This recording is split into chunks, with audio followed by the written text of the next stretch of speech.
A little girl sees a millionaire man crying at his mother's grave. He says 2 words and she turns pale. Before we dive into the story, drop a comment below and tell us where you're watching from. Enjoy the story. The cool autumn breeze swept through Greenwood Cemetery in Brooklyn, rustling the golden leaves that had begun to fall.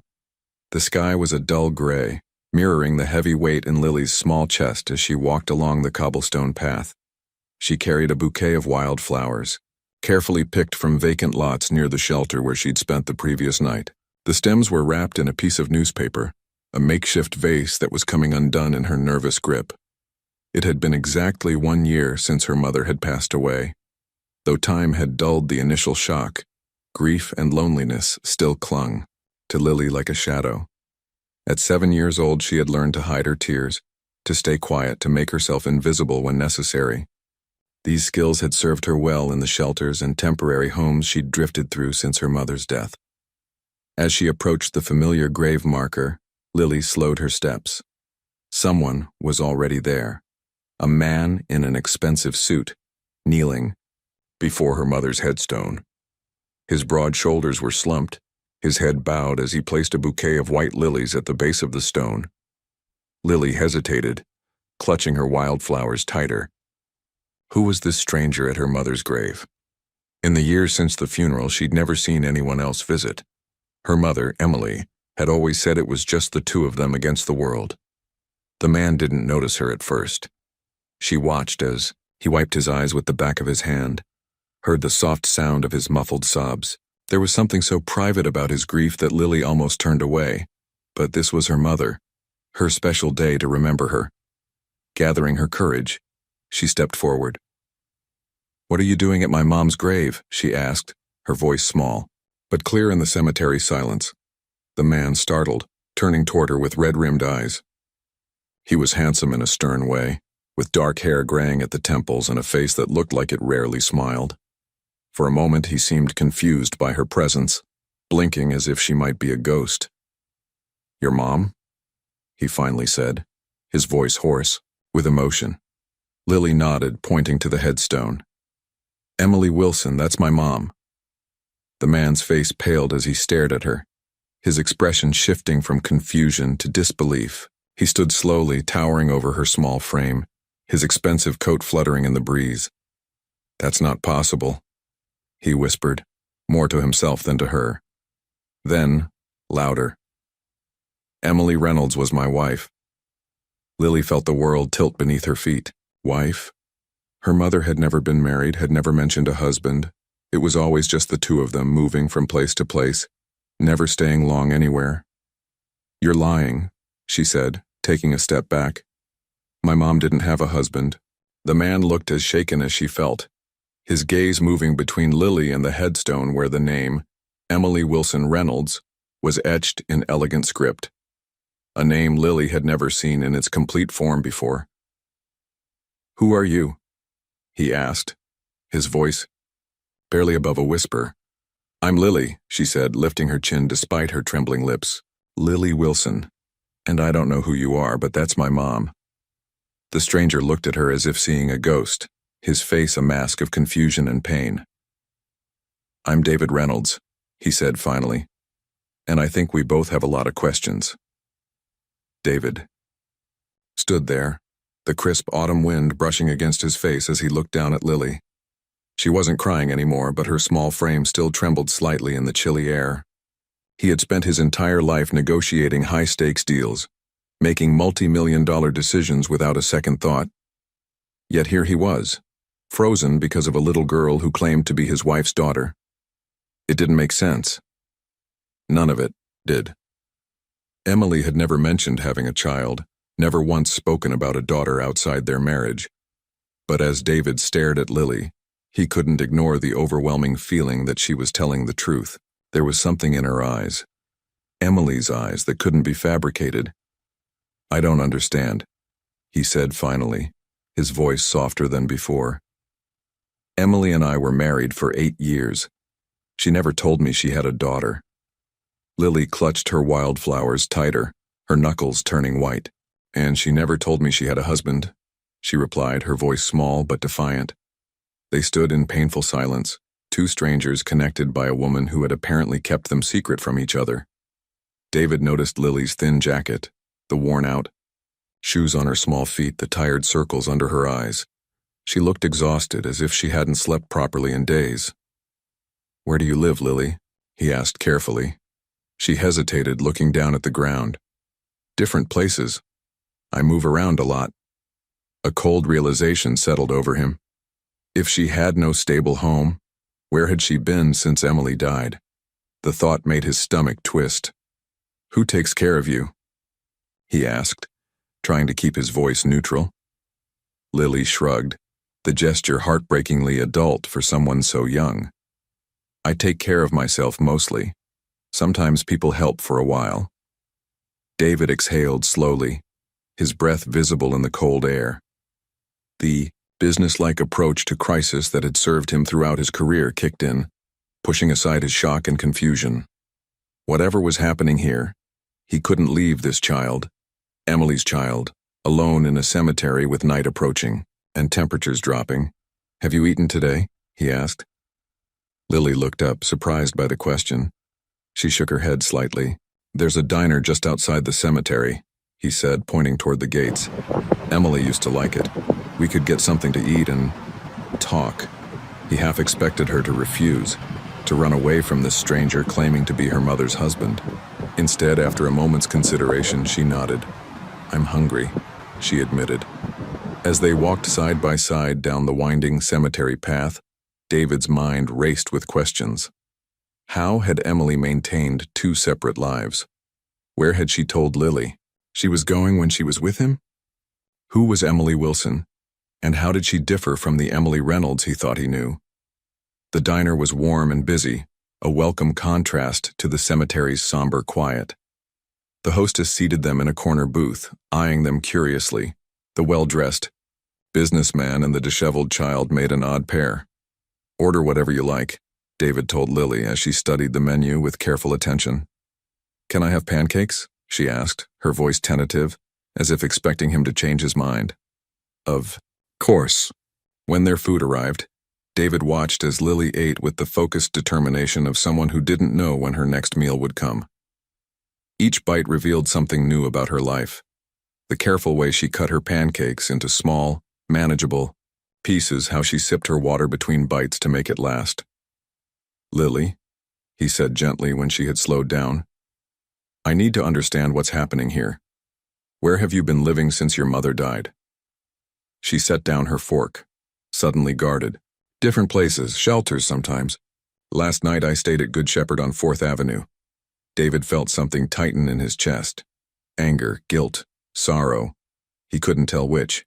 While he had been grieving in his empty brownstone for the past year, this child, who might be his stepdaughter, had been homeless.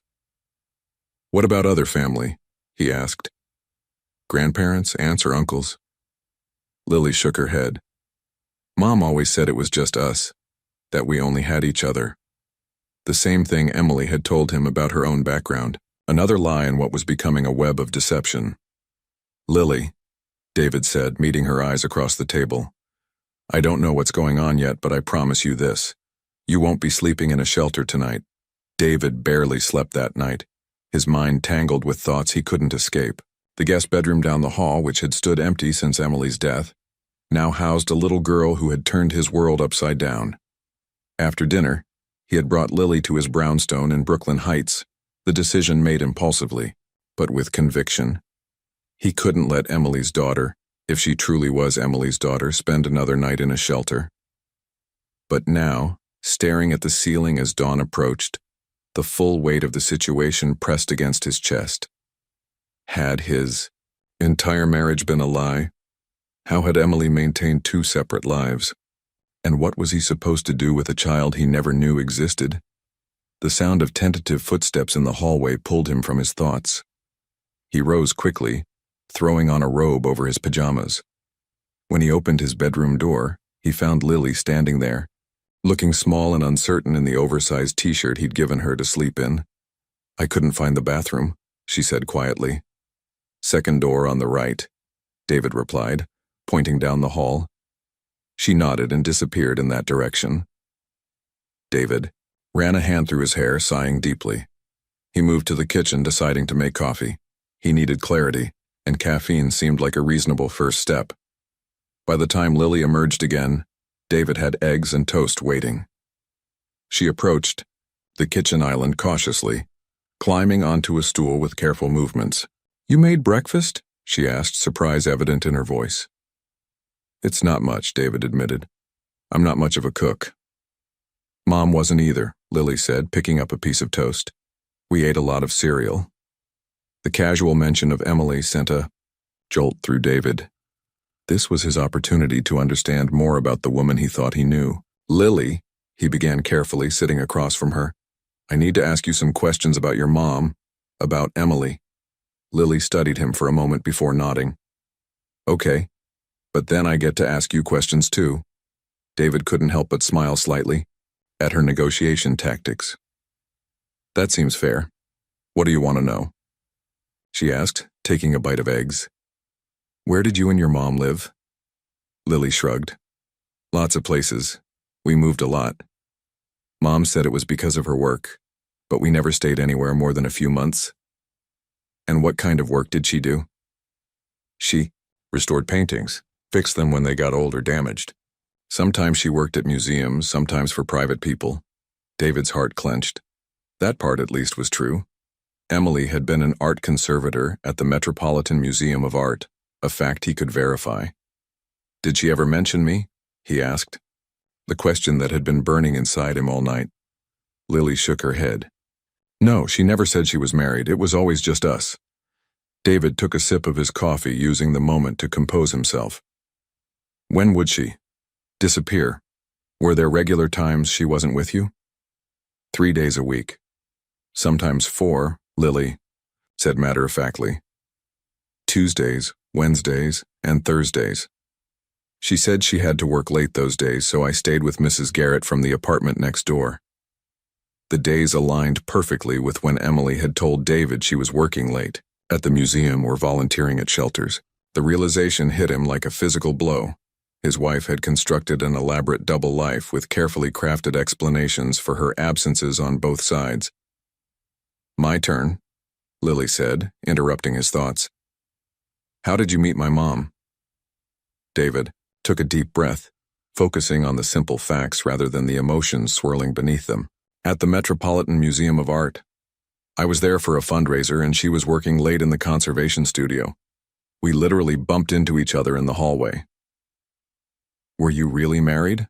Lily asked, her next question coming quickly. "Yes," David said softly. 8 years. We had a small ceremony at City Hall, then a reception at our favorite restaurant." "Did you love her?" The directness of the question caught David off guard. He looked into Lily's eyes, so similar to Emily's, and couldn't bring himself to be anything but honest. "Very much," he said. "I thought I knew everything about her." Lily nodded, seeming to accept his answer. "So did I." In that moment, a fragile connection formed between them. Two people struggling to reconcile their memories of Emily with the growing evidence that she had been a stranger to them both. "What happens now?" Lily asked, her voice small but steady. It was the question David had been asking himself all night, with no clear answer in sight. "For now," he said, "you'll stay here while I try to figure things out. Is that okay with you, Lily?" Glanced around the spacious kitchen, then back at David. After a moment's consideration, she nodded. "It's better than the shelter." David wasn't used to having someone else in the house. His mornings typically began with coffee and financial news. Emails checked before sunrise, meetings scheduled back-to-back with military precision. But today he found himself in a department store, standing awkwardly in the children's section while a saleswoman helped Lily select clothing. "She needs everything," he had told the woman shortly after the store opened. "School clothes, pajamas, proper shoes." The saleswoman had given him a curious look but asked no questions about the disheveled child accompanying this clearly wealthy man. Lily approached clothing with the same careful consideration she seemed to give everything, examining tags, checking prices, selecting only the most practical items. When David encouraged her to choose things she actually liked, not just needed, she seemed genuinely confused. "This is enough," she said, holding a small stack of basics. "What about this?" David asked, holding up a purple sweater with a subtle sparkle thread woven through it. Lily hesitated, then shook her head. "It's not practical." Something about her response, so adult, so measured, made David's chest tighten. What kind of life had forced a 7-year-old to worry about practicality over joy? "We're getting it anyway," he said, adding it to the pile despite her protests. By midday, they had purchased not just clothes but also a backpack, school supplies, and toiletries. David had called his assistant from the car, instructing her to research nearby elementary schools and arrange for immediate enrollment. If Lily was going to stay with him even temporarily, she needed structure, stability, education. As they drove back to his brownstone, David glanced at Lily in the rearview mirror. She sat quietly in the back seat, staring out the window at the passing city, her small hand occasionally reaching up to touch the collar of her new coat, as if she couldn't quite believe it was hers. "Are you okay back there?" he asked. She nodded without looking away from the window. "Why are you doing all this?" The question caught him off guard. "What do you mean?" "Buying me stuff. Looking for schools." Now she turned to meet his eyes in the mirror. "You don't even know me." David considered his answer carefully. "You're Emily's daughter. That makes you important to me, even if I just found out about you." "But she lied to you." "About me?"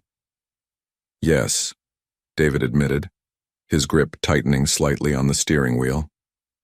"She did, but that's not your fault." When they arrived home, David helped Lily put away her new clothes in the guest room, now her room, at least for the foreseeable future. He watched as she carefully arranged each item, handling them with a reverence that spoke volumes about her previous scarcity. "I have some work calls to make," he said when they were finished. "Will you be okay on your own for a bit? There are books in the living room if you get bored." Lily nodded, and David retreated to his home office, closing the door behind him. The first call wasn't work-related at all. It was to a private investigator he sometimes used for vetting business partners. "I need information on an Emily Wilson, also known as Emily Reynolds," he explained, keeping his voice low. "Specifically, I need to verify her background, employment history, financial records, anything that might explain how she maintained 2 separate identities." "Sounds complicated," the investigator commented. "This related to business?" "It's personal," David said firmly, "and confidential." After ending the call, David sat at his desk, staring at the framed photograph of Emily that had occupied the same spot since her death. Her smile, once a source of comfort, now seemed enigmatic, concealing secrets he was only beginning to uncover. A soft knock at the door interrupted his thoughts. He opened it to find Lily standing there, holding a leather-bound photo album he recognized immediately. The wedding album Emily had painstakingly assembled, filled with candid shots from their courthouse ceremony and intimate reception. "I found this," Lily said, her expression unreadable. "It's really her. With you." David nodded, stepping aside to let her enter the office. "Yes. That's our wedding day." Lily sat in one of the chairs opposite his desk, carefully turning the pages of the album. "She looks happy," she observed quietly. "She was," David said, sitting beside her rather than behind his desk. "At least I thought she was." Lily traced a finger over Emily's smiling face in one of the photos. "She was happy with me too," she said, a hint of defensiveness in her tone. "Even though we didn't have all this." David felt the implied criticism but couldn't fault her for it. The contrast between his life with Emily and hers was stark. "I believe you," he said gently. "Your mother was complicated, it seems, but I never doubted her capacity for love." For the first time since they'd met, Lily's expression softened slightly. "Me neither." It wasn't much, this fragile moment of shared understanding, but as they sat together looking at photographs of a woman who had connected and deceived them, both, David felt it was at least a beginning. "She's definitely Emily's daughter." the private investigator confirmed over the phone 3 days later. Birth certificate lists Emily Wilson as the mother. No father listed. David paced his office, processing this information while keeping his voice low. Lily was in the living room working on assignments from her new school where she'd started the day before. What about Emily's background? Did you find anything unusual? That's putting it mildly, the investigator replied. Emily Wilson appears to have existed only in fragments before 10 years ago. Driver's license, social security number, all legitimate but with minimal history. It's like she created this identity shortly before Lily was born. And Emily Reynolds? That identity has a more substantial paper trail, though I'm still digging. The marriage license to you is legitimate. Employment records at the museum check out. But there are irregularities in her financial history. Regular cash withdrawals, always on Mondays, between $500–700 each time. David closed his eyes, leaning against his desk. Money for Lily, for their other life together. Her death certificate lists the cause as heart failure, the investigator continued. Medical records show she had a congenital heart condition she never disclosed to her doctors until it was too late. Refused treatment multiple times in the months before her death. She never told me about any heart problems, David said, the revelation hitting him hard. Why would she refuse treatment? Can't answer that. But there's something else. She had a safe deposit box at Midtown Federal. As her husband, you should be able to access it. After ending the call, David stood motionless, trying to reconcile these new discoveries with the woman he thought he knew. Why create a dual identity? Why hide a heart condition? What else had Emily concealed? The sound of Lily's footsteps in the hallway pulled him from his thoughts. She appeared in the doorway, homework clutched in one hand. I need help with math, she said hesitantly, still not entirely comfortable asking him for anything. David welcomed the distraction. Let's see what we're dealing with. They sat at the dining room table working through multiplication problems together. Lily was bright, picking up concepts quickly despite her disrupted education. David found himself impressed by her persistence. When faced with difficult problems, she never gave up, just kept trying different approaches until something worked. You're good at this, he told her when they finished. Lily shrugged, but he caught the small smile she tried to hide. Mom helped me when she could, but she said she wasn't good at math. That's true, David agreed, remembering how Emily always joked about being artistically, not mathematically inclined. This small consistency between their experiences of her felt strangely reassuring. Did she ever mention where she grew up? David asked carefully. Or talk about her childhood? Lily considered the question. She said she moved around a lot when she was young. That's why we did too. She hesitated, then added, sometimes she seemed scared, like we were running from something. David's interest sharpened. Did she say what she was afraid of? No, but sometimes she'd see something on the news or pass someone on the street, and she'd get really quiet. Then we'd move again. This was new information. Not just a double life, but a life characterized by fear. It didn't align with the confident, composed Emily he had known. Lily, he said gently, I'm trying to understand your mom better. Our lives with her were very different. Would it be okay if we went through her things together? Maybe we could both learn more about her. Lily nodded slowly. I don't have much of hers. Just some photos and her locket. Locket? She gave it to me before she died. Said to keep it safe and never take it off.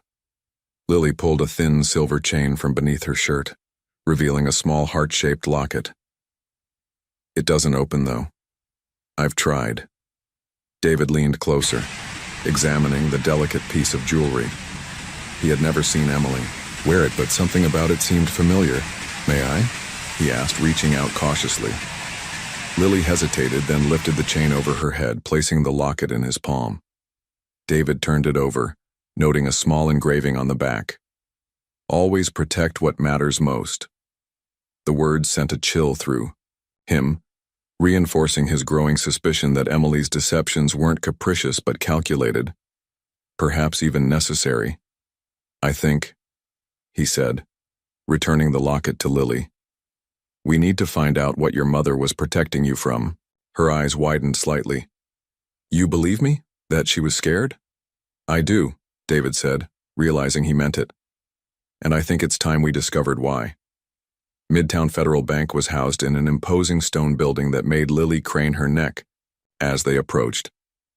David hadn't planned to bring her along for this errand, but his newly hired nanny had called in sick, and something in him rebelled against leaving Lily with yet another unfamiliar caretaker. "This won't take long," he promised as they entered the marble-floored lobby. "Just stay close." Lily nodded, clearly intimidated by the grand surroundings but trying not to show it. She had dressed carefully that morning in one of her new outfits, her hair neatly brushed as if preparing for an important occasion. The locket hung visibly around her neck, a talisman she hadn't taken off since their conversation the previous day. The bank manager greeted David by name, eyebrows rising slightly at the sight of Lily, but asking no questions. After reviewing David's identification and marriage certificate, he led them to a private room where the safe deposit box awaited. "I'll give you privacy," the manager said, closing the door behind him. The metal box sat on a table between them, unremarkable yet somehow ominous. David hesitated, feeling like he was about to cross a boundary Emily had deliberately established. But he needed answers. They both did. "Ready?" he asked Lily. She nodded, moving closer to the table as David inserted the key and lifted the lid. Inside lay several neatly organized items: a manila envelope, a small velvet pouch, a USB drive, and a handwritten letter addressed simply to David. His hands trembled slightly as he reached for the letter. Emily's familiar handwriting covered the page, elegant yet hurried as if written under pressure. "David," it began, "if you're reading this, something has happened to me and my worst fears may be realized. I'm sorry for the secrets I've kept from you. Please know that every moment we shared was real, even if parts of my life remained hidden. The enclosed documents will explain everything. The most important thing to understand is that my name was not always Emily. Before we met, I witnessed something I shouldn't have. My testimony put dangerous people in prison, and I entered witness protection. I became Emily Wilson, living quietly, until I felt safe enough to build a life, with Lily, and later with you. I created separate worlds because I couldn't risk connecting you to my past. If they found me, they might harm anyone close to me. Keeping you apart from Lily was the only way I knew to keep you both safe. I've recently learned that the man I testified against is being released early. If something happens to me, Lily will need protection. The USB drive contains evidence that should keep him imprisoned if delivered to the right people. I never meant to hurt you, David. Loving you was the most honest thing in my complicated life. Please forgive me. Emily." David set the letter down, his mind reeling. Witness protection, criminal threats, it was like something from a film, not the life of the art conservator he had married. "What does it say?" Lily asked quietly. David looked at her, this child who had already endured so much loss and uncertainty, and struggled with how much to share. "It says your mom was very brave," he finally replied, "and that she kept secrets to protect us, both." Lily considered this, then pointed to the remaining items. "What else is there?" David opened the manila envelope first, finding documents that confirmed everything in Emily's letter. Her original name had been Sarah Cassidy. She had witnessed a murder committed by Victor Kozlov, head of a money laundering operation with ties to organized crime. Her testimony had helped convict him, but his organization had remained partly intact, with associates who maintained loyalty to their imprisoned leader. The velvet pouch contained a key with a numerical code etched into it, its purpose unclear, and the USB drive, when David briefly plugged it into his phone, appeared to contain encrypted files that required specialized software to access. "I don't understand all of this yet," David told Lily honestly. "But I think your mom, our Emily, was much more complicated than either of us knew." "Is that why we moved so much?" Lily asked. "Because bad people were looking for her?" David nodded slowly. "It seems that way. Lily's small face hardened with a determination that seemed too mature for her years. Then we need to finish what she started. We need to keep the bad people away. Looking at her steady gaze, at the locket that contained who knew what secrets, David felt a fierce protectiveness surge through him. Emily had died trying to keep her daughter safe. Whatever came next, he wouldn't let her sacrifice be in vain. We will, he promised, gathering the items back into the box. Together, Viktor Kozlov is being released next week, David's security consultant confirmed, his face grim on the video call. After serving 8 years of a 15-year sentence, good behavior and overcrowding, the usual excuses, David paced his home office, glancing occasionally at the door to ensure Lily couldn't. Over here. She was in the living room working on a school project, but her uncanny ability to move silently through the house had surprised him more than once. What kind of threat does he pose? David asked. Significant. Kozlov maintained influence even from prison. His organization is diminished but still operational, and he's not someone who forgives or forgets. The consultant paused.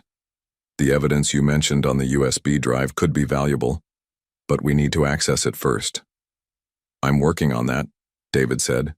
He had hired a cybersecurity expert to decrypt the files, but it was taking time. What about immediate security concerns? I've already increased surveillance around your home and Lily's school. I'd recommend relocating temporarily once Kozlov is released, at least until we understand his intentions. After ending the call, David sat heavily in his desk chair, the weight of responsibility pressing down on him. In just 2 weeks, his life had transformed completely. From grieving widower to protective guardian of a child he was still getting to know, facing threats from a criminal organization he hadn't known existed until days ago. A soft knock interrupted his thoughts. Lily stood in the doorway, a sheet of construction paper in her hand. I finished my family tree project, she said, approaching his desk hesitantly. But I don't know what to do about the empty spaces.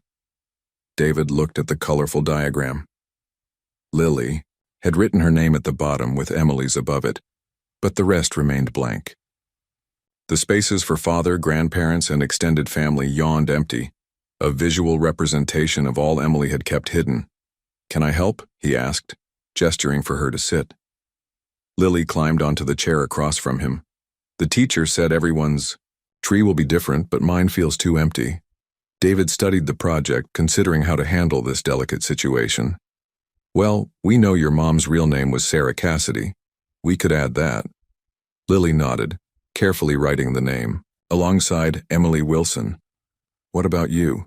She asked suddenly. Where do you go on the tree? The question caught David off guard.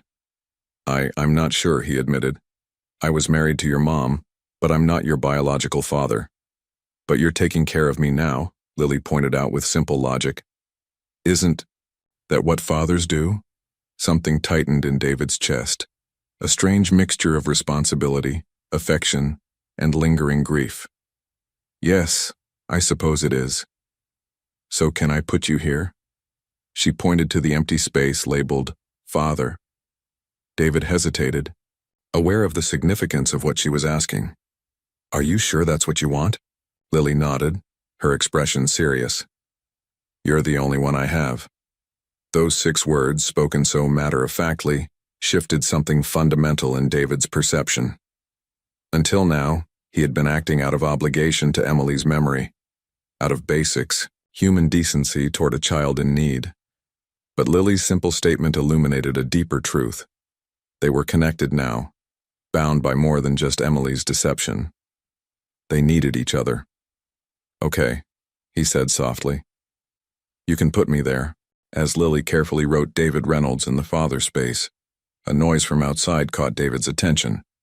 A car slowing down in front of the house, unusual for their quiet street. He moved to the window, tension tightening his shoulders, and watched a black sedan pull to a stop across the street.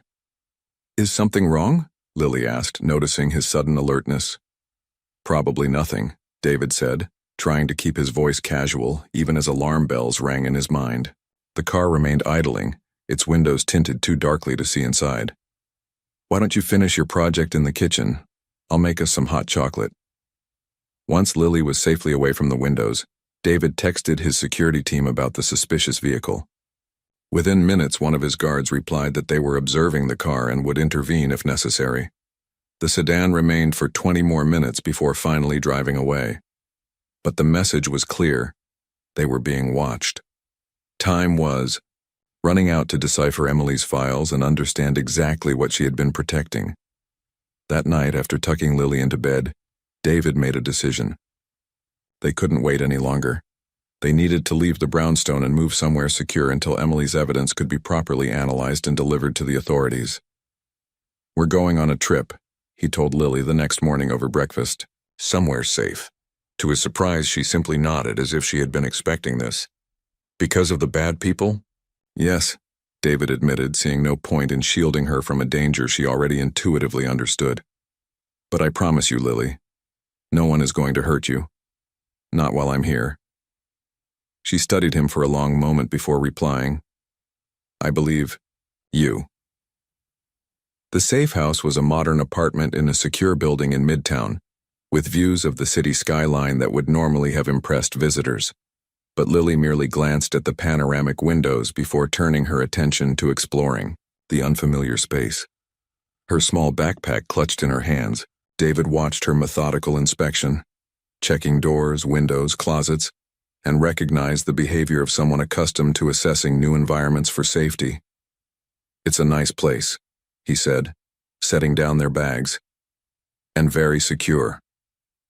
Lily nodded, completing her circuit of the apartment before returning to stand near him.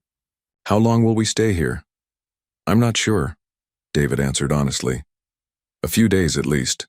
My security team will keep an eye on the brownstone, see if anyone tries to approach it."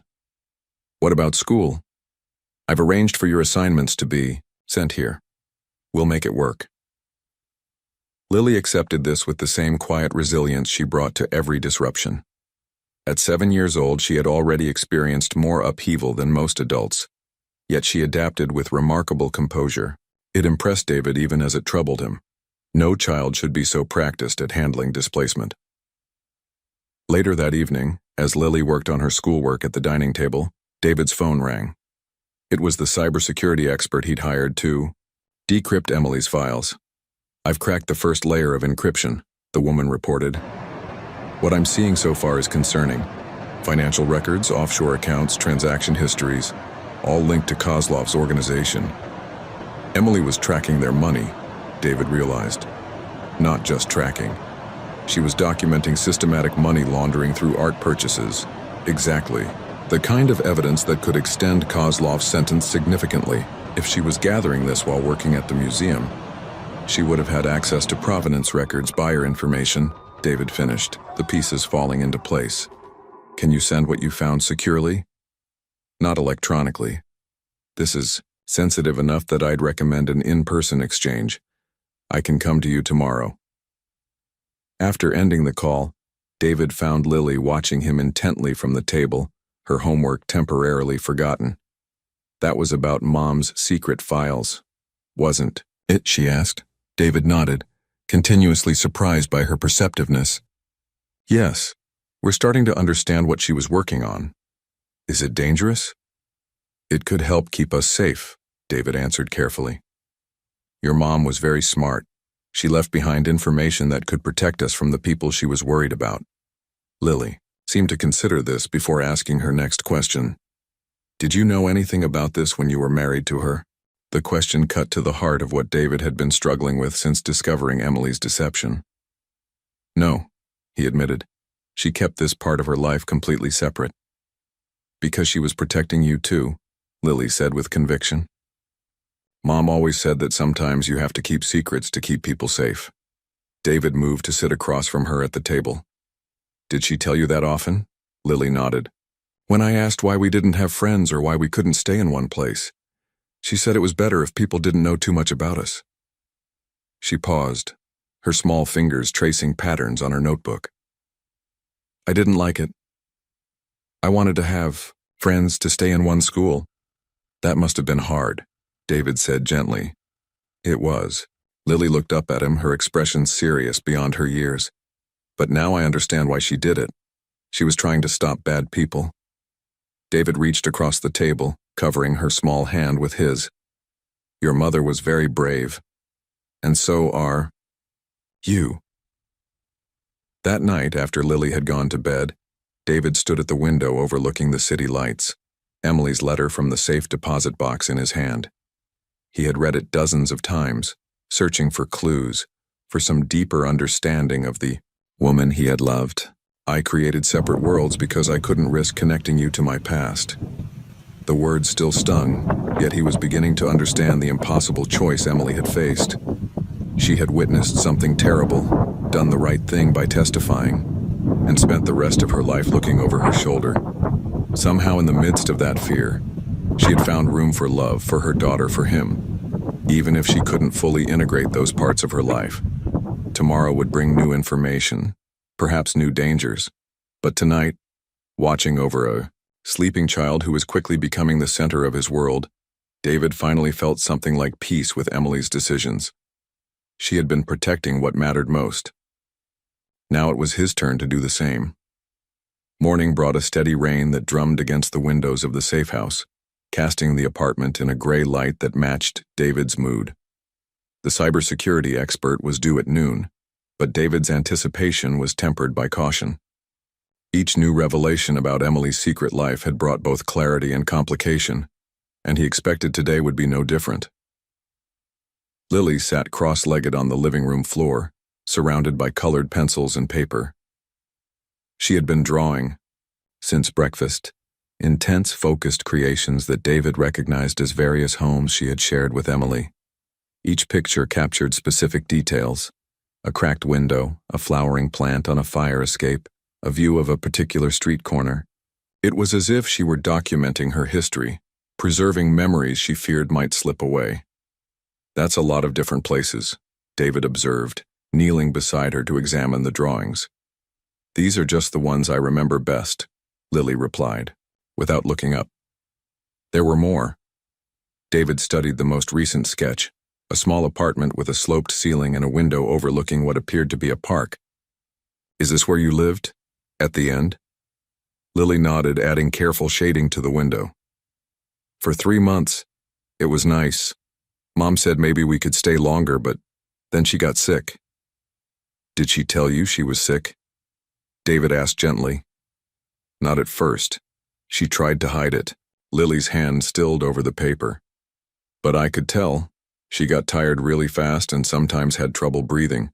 Then one day she couldn't get out of bed. David closed his eyes briefly, imagining Emily struggling alone, trying to protect Lily from the reality of her failing health while carrying the burden of her secret past. The neighbor called the ambulance, Lily continued, her voice small but steady. Mom made me promise to be brave before they took her away. She gave me her locket and told me never to take it off. I didn't see her again after that. The simple telling broke David's heart.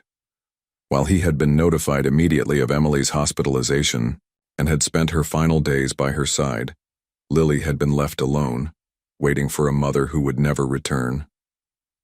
I'm so sorry, Lily, he said, placing a gentle hand on her shoulder. That must have been terrifying. She looked up at him finally, her expression more quizzical than sad. Why didn't she tell you about me? You could have helped us. The question pierced David's carefully maintained composure. It was the same one he had asked himself countless times since finding Lily at the cemetery. I think, he began slowly. She believed keeping us separate was the only way to keep us both safe. If the people she testified against ever tracked her down as Emily Wilson, they wouldn't find me. And if they ever connected her to Emily Reynolds, they wouldn't find you. But that meant we were both alone when she died. Lily pointed out with devastating logic. Yes, David admitted. That was the flaw in her plan. She probably thought she had more time to figure things out. The buzzer interrupted their conversation. The cybersecurity expert had arrived. David showed her in, a no-nonsense woman in her 40s, who introduced herself simply as Mira. She carried a secure laptop and a determined expression. I've decrypted about 60% of the files, she explained once they were seated at the dining table, Lily continuing her drawing in the living room. What I've found is essentially a paper trail connecting Kozlov's organization to a major art forgery and money laundering operation. She opened her laptop, displaying a complex diagram of financial transactions, artwork provenance records, and shipping manifests. Emily, or Sarah rather, was documenting how the organization was purchasing legitimate artwork through auction houses, creating forgeries, selling the originals on the black market, and then discovering the forgeries to collect insurance. The money moves through offshore accounts, gets cleaned, and returns to their legitimate businesses. And she gathered all this while working in art restoration, David said, seeing how perfectly positioned Emily had been to notice these patterns. Exactly. She had access to examination records, authentication documents, everything needed to build this case. Mira's expression grew more serious. But there's something else. I found communications suggesting Kozlov suspected someone was tracking his operation. The last dated entry is from 3 weeks before Emily's death. David felt a chill run through him. You think they discovered what she was doing? I think it's a strong possibility. And if they did, the apartment's windows exploded inward in a shower of glass and debris, cutting off her words as the concussive force of an explosion rocked the building. David's military training, years old but deeply ingrained, took over instantly. He lunged across the room toward Lily, covering her small body with his as glass fragments rained down around them. Her drawings scattered in the blast of air that followed the explosion, colorful pages fluttering like wounded birds against the backdrop of chaos. Are you hurt? He demanded, quickly checking her for injuries. Lily shook her head, her eyes wide with shock but remarkably free of tears. The calm in those eyes unsettled David more than hysteria would have. It was the practiced reaction of a child too familiar with emergencies. Mira had already recovered her laptop and was shoving it into her bag. This wasn't random, she said, blood trickling from a cut on her forehead. They found us. The building's fire alarm began its shrill wail, and the sounds of shouting and footsteps filled the hallway outside. David's mind raced.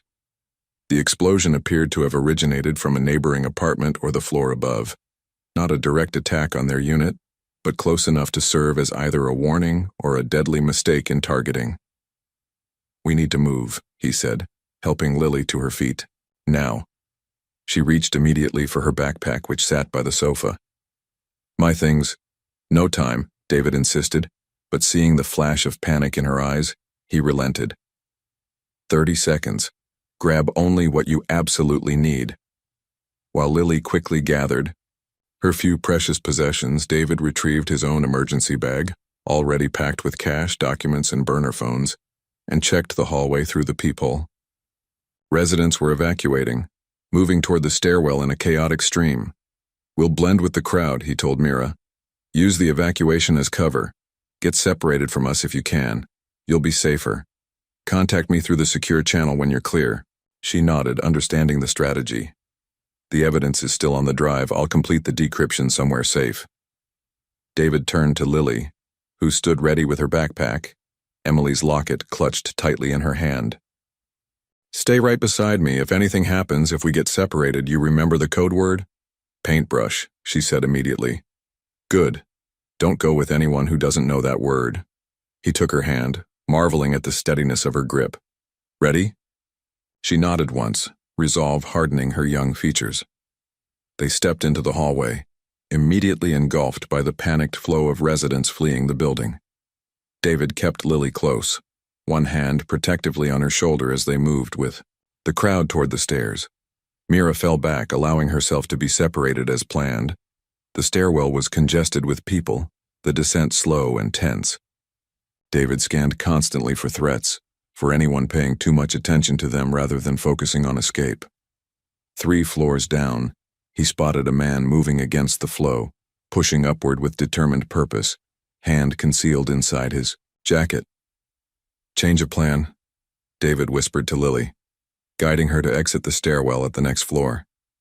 They emerged into a residential hallway, momentarily empty as most residents had already evacuated. Where are we going? Lily asked, keeping pace with his rapid stride. Service elevator, David replied, navigating the hallways from memory. Less crowded.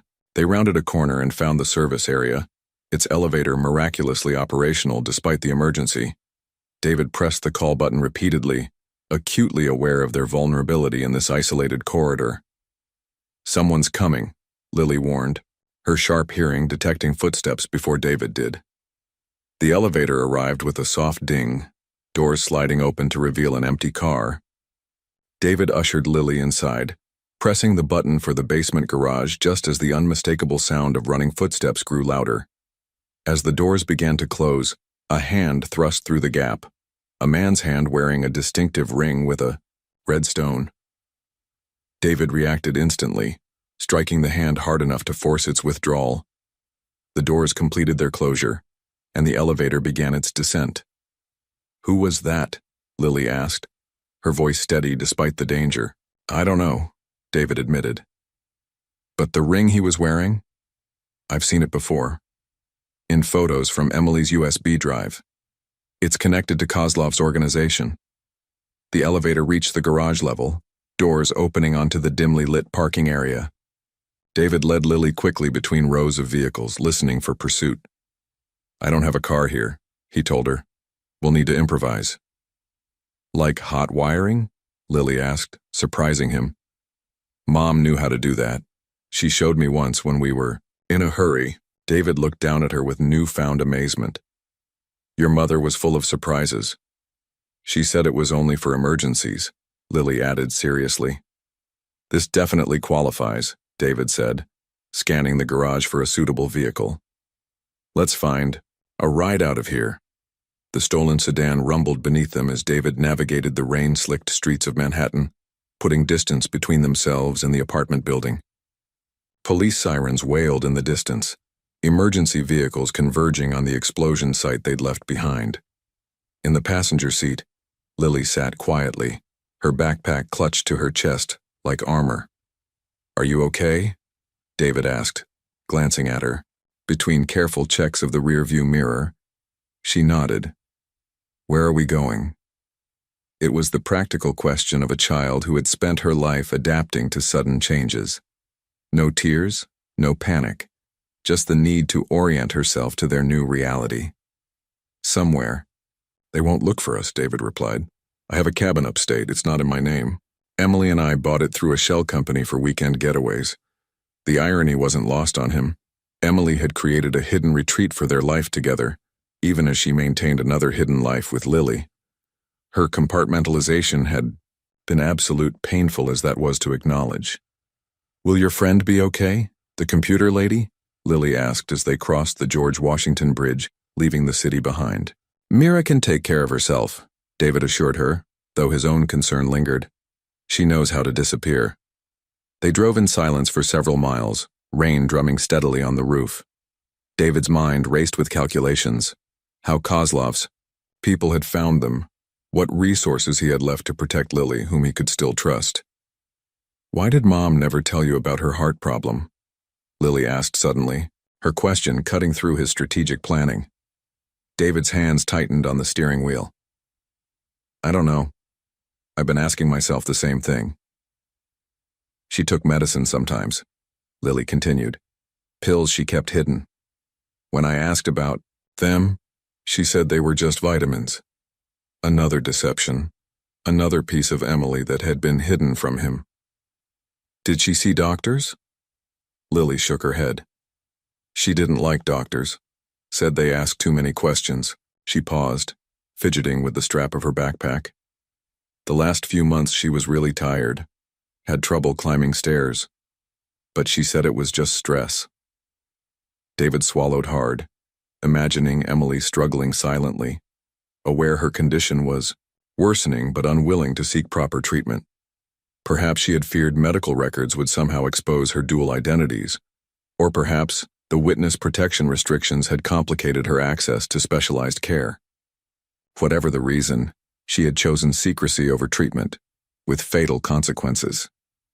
"I think," he said carefully, "your mom spent so long protecting other people that she forgot to protect herself." Lily considered this, her small face solemn in the glow of the dashboard lights. "Do you think she knew she was going to die?" The question caught David off guard. He wanted to offer reassurance, but something told him Lily deserved honesty. I think she might have suspected. That's probably why she left the safe deposit box, and why she gave you the locket. That's what I thought too, Lily said softly. The last time I saw her, she hugged me differently. Longer, like she was saying goodbye. The simple observation pierced David's heart. This child had been forced to process not just loss but abandonment, left alone when Emily died because of secrets too dangerous to share. Lily, he said, making a decision he hadn't consciously planned. I want you to know something. No matter what happens, I'm not going to disappear on you. We're in this together now. She studied him with those penetrating eyes that seemed to search for truth beyond words. Promise? I promise. The cabin appeared through the trees as they turned down a gravel drive, a sturdy structure of timber and stone nestled against the backdrop of forest. David parked behind it, concealing the car from the main road, and quickly ushered Lily inside. The interior was simple but comfortable, a great room with a stone fireplace, a small kitchen, 2 bedrooms, and a loft. David secured the doors and windows before turning on minimal lights. We should be safe here for a while, he told Lily, helping her settle her backpack on the worn leather sofa. Not many people know about this place. Did Mom like it here? She asked, looking around at the rustic space. She loved it, David said, memory softening his voice. She said it was the only place where she could truly relax. Now he understood why. It had been the one location where Emily didn't have to maintain her dual identities, where she could simply exist without performance or division.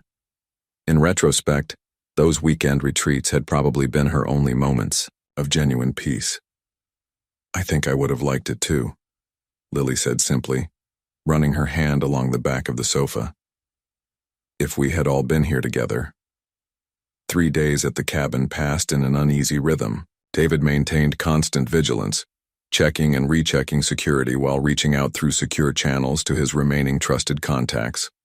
Lily adapted to their new environment with the resilience he had come to expect, exploring the cabin and surrounding woods during the day, helping prepare simple meals, asking thoughtful questions about Emily's time there. On the morning of the 4th day, David's secure phone buzzed with a message from Mira. Decryption complete. Evidence ready. Meet tomorrow. Usual location. Noon. Relief flooded through him. With the fully decrypted evidence, they could approach federal authorities, potentially ending Kozlov's threat permanently. Just one more day of caution. One final meeting, and they might find their way to safety. Good news?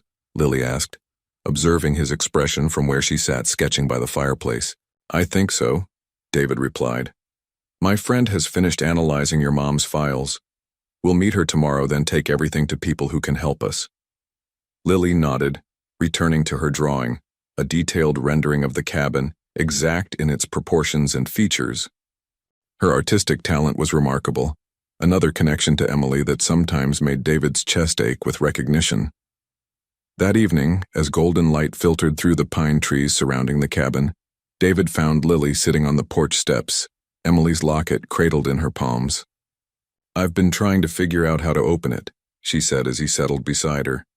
Mom said it was important, but it doesn't have a normal clasp. David studied the small silver heart. May I? He asked, and Lily handed it to him. He examined it carefully, noting subtle markings that might indicate a hidden mechanism. Recalling Emily's love of puzzles and secret compartments, a trait he had once found endearingly quirky but now recognized as part of her security consciousness, he pressed various points on the locket's surface. When he applied pressure to both the top and bottom simultaneously, a tiny click rewarded his efforts.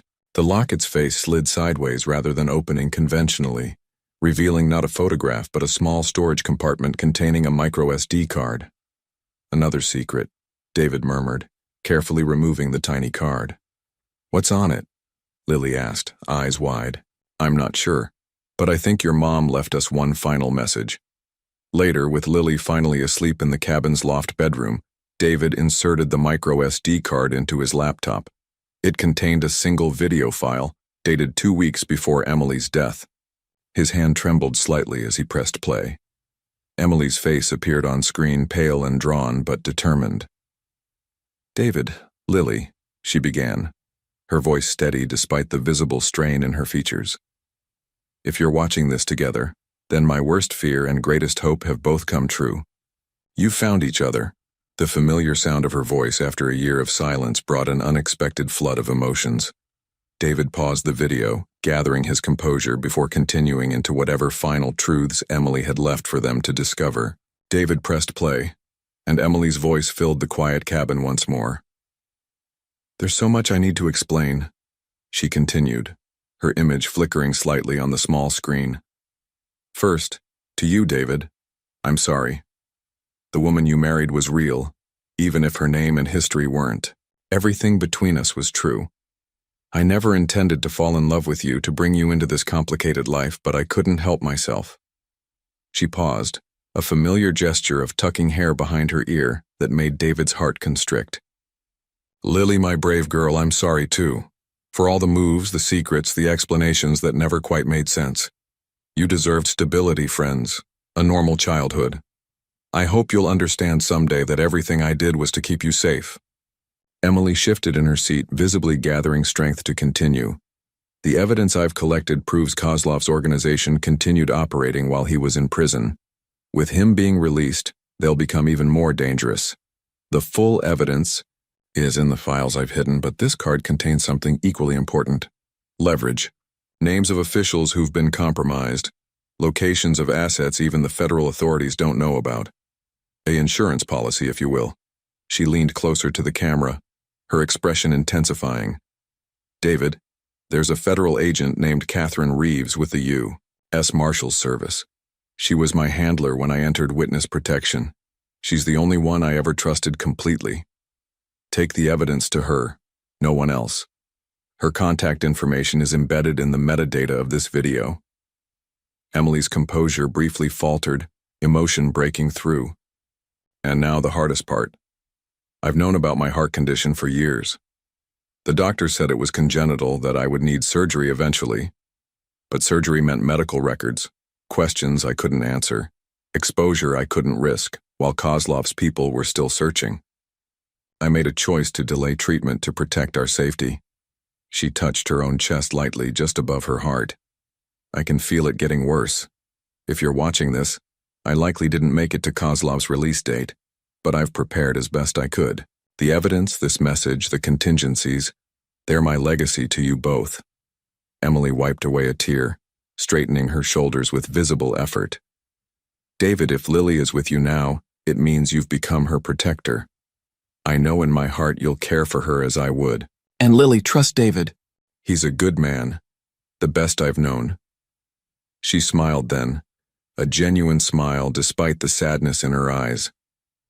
"My greatest regret is that I couldn't bring my two worlds together while I was alive. But perhaps in this way, through this final truth, you can find a new beginning together. I loved you both, more than I could ever express. Be safe. Be brave. And when this is over, be happy."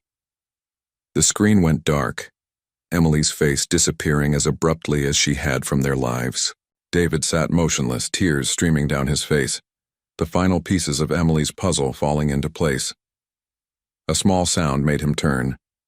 Lily stood at the bottom of the loft stairs, clutching her blanket around her shoulders. "I heard her voice," she said simply. Morning brought a pale sun and renewed purpose. David extracted Agent Catherine Reeves's contact information from the video file metadata and placed a carefully worded call that confirmed she was still with the Marshals Service. They arranged to meet at noon, not at the usual location David had originally planned with Mira, but at a public park 30 miles away. If Kozlov's people had somehow intercepted his communications with Mira, the change in plans might give them an advantage. "Remember what I told you," David said as he helped Lily into a jacket he'd purchased from a roadside store, deliberately oversized to change her silhouette. "Stay close to me at all times.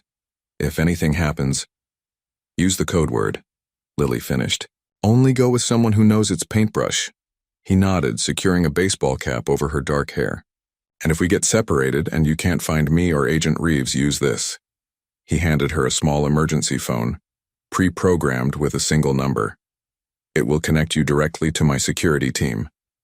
Lily accepted the phone solemnly, tucking it into her pocket without question. Her trust in him had grown steadily over their time together, a precious thing David was determined to honor. The drive to the meeting location was tense, David constantly checking for surveillance or pursuit. They arrived early, giving him time to survey the park, noting exits and potential cover.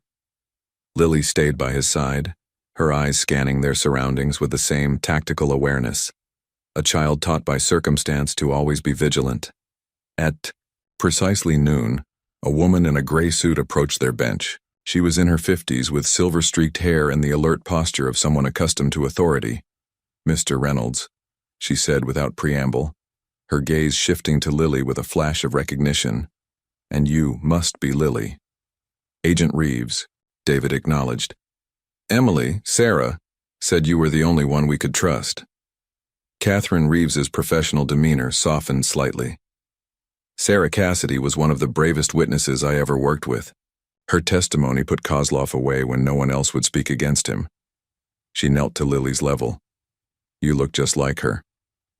Lily studied the agent carefully. "Did you know my mom before she changed her name?" "I did.